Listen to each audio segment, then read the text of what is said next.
Alright, we're going to change the oil out on our 95 YJ. It's a 2.5 liter, 4-cylinder. It takes 4 quarts of oil. I went ahead and bought 5, and the cool thing about this, and you guys probably know this here, you can see the little measuring window on the side so you know when to stop pouring. I'm using full synthetic. Whether you agree or disagree, that's what I'm going to use. I have a full synthetic Mobil 1 oil filter here and just a small little pan to drain that. So what I'm going to do first is I'm going to get the oil filter ready. I'll show you how to do that, and then we're going to get underneath there, drain the oil, get that oil filter off of there, put the new one on, put new oil in. It's simple as that. Now somebody told me, whether you're supposed to do this or not, if you take the little gasket here, and then what you do is you take your finger and dip it in some oil, and then what you're going to do is just around the top part of the gasket. This is kind of hard to do with one hand, but what you're going to do is you're just going to lubricate the top, the bottom, the inside, and the outside of that gasket with the oil. Somebody told me a long time ago, I had a mechanic buddy of mine say that's what he does. That's what I've done. I've been doing this for years. Whether you do this or not, I don't know if it makes a difference. Nowhere on the box does it say you're supposed to, but that's just something that I do just because this information's been passed down to me. It seems to have worked the whole time, and then you just simply are going to put that back on there, and we'll go from there. Okay, we're up underneath the Jeep. You'll see right here where the oil pan is at.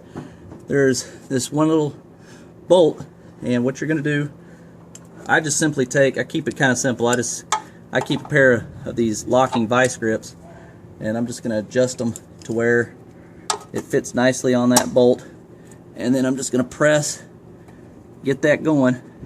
Didn't take much.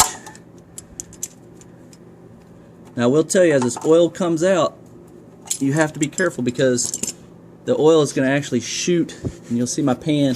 It's kind of hard to tell here. Here we go.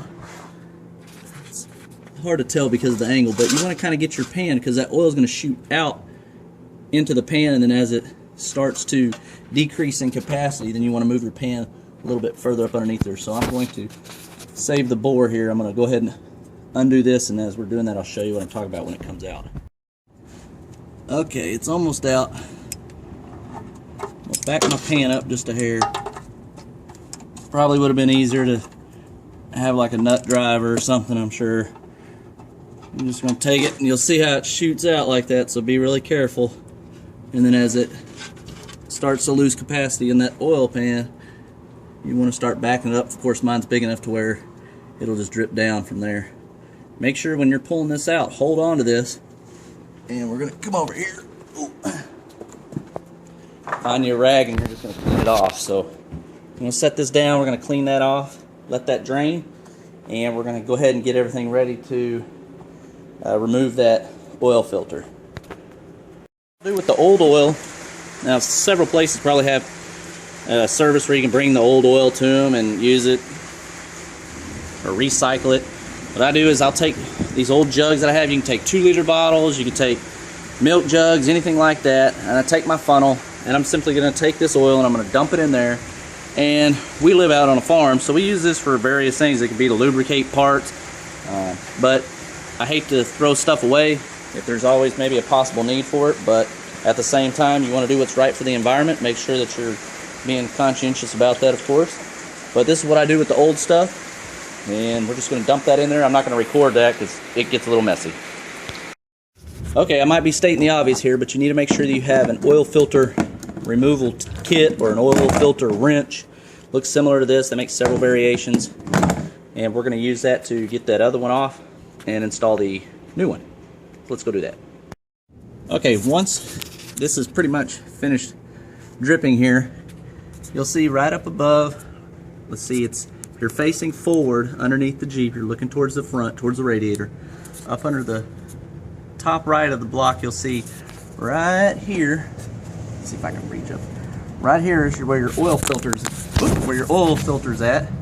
That's what we're going to change out. But what I do is, since I pretty much have all the oil drained, I went ahead and I'm going to go ahead and install back my, oh shoot, just unplugged that sucker. There we go. I'm going to go ahead and install my drain plug.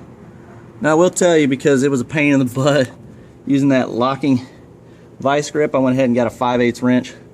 I'm going to tighten that down, and then we'll start the removal of the oil filter. Alright, so we're going to go ahead and, you don't want to over tighten this. If you over tighten this, you could do a couple things. I'm not a professional mechanic here, but common sense would say you would strip out the heads on the bolt, you could strip out the threads, you could strip out too much pressure on the washer. I mean, there's all kinds of stuff that could possibly go wrong, I'm sure. So we're just going to get that, hopefully. Let's do a nice little bite on it. There we go. Nice and snug. So now you're going to take your wrench. This is going to be hard to do with one hand, but you're going to take your oil filter wrench, you're going to place that up here, and like I said, this is going to be hard to do with one hand, so I'm going to pause this and get this started, and I'll show you what we're doing with it. Okay, you can see I have the oil filter wrench up there. It's going to be a tight fit. What I love about this Jeep, this is our beach rig, and I love getting underneath here and talking with you guys with a mouthful of sand, and contacts are all dirty. So this is good. So you kind of get the idea. You're going to place it. It goes two directions, a tightening and a loosening. You'll figure it out. And then you're just going to have to make some small turns with it. You'll have to figure out how to get that in there the best way, and then start to loosen that up. And as it starts to loosen up, now you can see that mine's, I mean, I'm barely doing that with just one finger. I'm going to go ahead and remove this here. I'm going to have to unplug, move my light here, and I'm going to put my oil pan and I'm going to drain this out, and then you're just going to follow the same steps, but this time instead of loosening the oil filter, you're going to tighten it, obviously. But when you go to tighten your new one in there, hand tighten it, and then do maybe a little quarter turn to get it kind of snug, and then just, you don't want to over tighten it, that way that seal doesn't come out. And then we'll add oil. I'm going to attempt to record this one-handed while I remove the oil filter. I've barely cracked it, and what it's doing is just kind of running oil down. I just needed to kind of get an idea where the oil's going to drain down from it, so this might be a disaster. Or so you're just going to, of course, having two hands is a heck of a lot better. I can kind of see where it's dripping, but who knows at this point. It's going to be messy. There it is. And then I take it, just take your old oil filter and set it aside. I have a dedicated barn here, so I'm good. Now, don't make the mistake of not bringing all your stuff with you. Excuse me, there we go. So you're going to take your new oil filter and maybe. Okay, so this one here, I got it going. I'm going to hand tighten it. Sometimes they have a little rubber piece on it, that one doesn't. And then we're going to take and we're going to tighten it with our oil filter wrench. And again, you don't want to over tighten it, just maybe a good quarter turn, make sure it's nice and snug on there. And we're ready to add oil.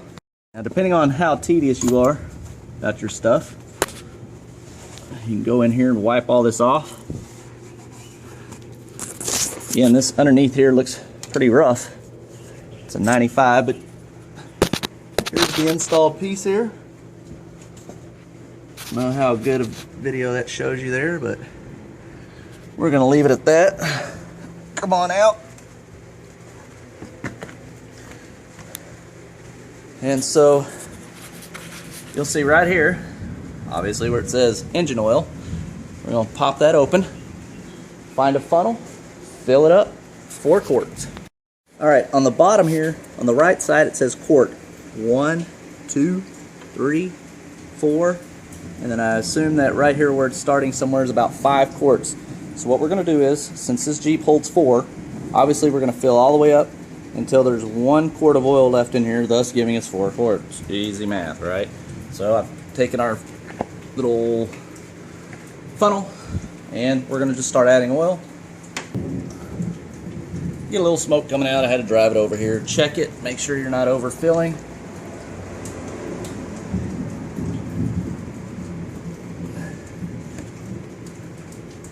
You can kind of see, like right here, see where it's about 2.5 quarts left in there. Kind of getting down to the end, so I want to check it a little more frequently. Can always add. It's kind of a pain in the butt to take oil out.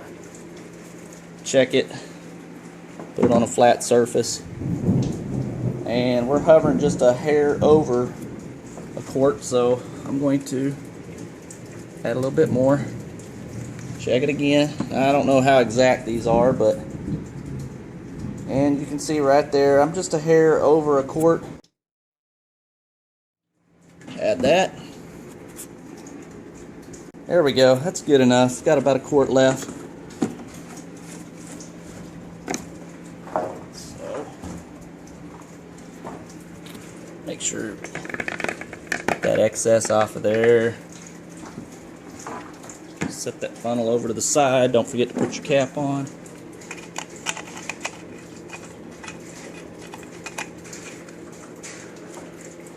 You're G to G, baby. You're good to go. What I like to do is I'll let this run for a few minutes. I'll just briefly, you know, if you have a driveway or something that's concrete, you can, of course, it's going to drip a little bit if you have any excess oil that's underneath there. But until that burns off, you can kind of get an idea to see whether or not if you have a leak. But that's it. That's how you do it. Just drain the oil, replace the filter, put new oil in. Hope this helps. Thanks for watching.